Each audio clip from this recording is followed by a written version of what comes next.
તમે જાણો, શાસ્ત્ર વાંચો, એમ નામ તમે હામી ચોપડી લઈને સીધા બેસી જાઓ કે બ્રહ્માજી તણાઈ ગયો હતો, હનુમાન ભક્ત હતા. તમે કોણ હતા? સહજાનંદ સ્વામી કોણ હતા?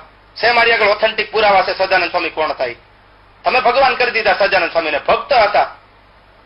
એ છપૈયામાંથી આ પેલા વેલા ગઢપુરમાં આવ્યા, દાદા ખાચર ગણો, કારિયાણી, લોયા, કુંડળ, સ્વામિનારાયણ સંપ્રદાયના જે બધા જ્યાં કાઠી દરબારોના ભક્ત બન્યા, ભગવાનને માણકી આગતા શીખવાડ્યું, ભગવાનને સર્વસ્વ આપી દીધું, જમીન જાગીર જે ભગવાનના ચરણે, કારણ કે પોતે ભક્ત બન્યા હતા. એને તમે એવો દાવો કરો છો કે સ્વામિનારાયણ ભગવાન ભગવાન હતા. સનાતન ધર્મમાં તો કઈ છે જ નહીં. આ વસ્તુ તમારી બહુ એટલે બહુ માઇનસ પોઈન્ટ વાળી છે.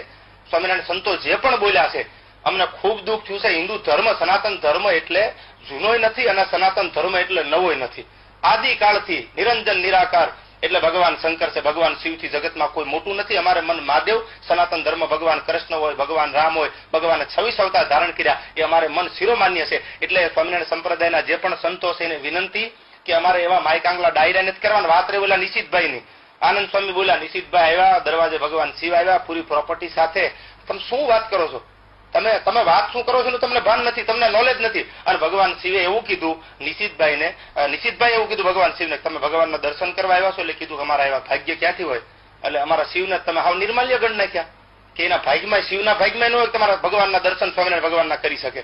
ગજબ છે યાર તમારી લીટી કેવી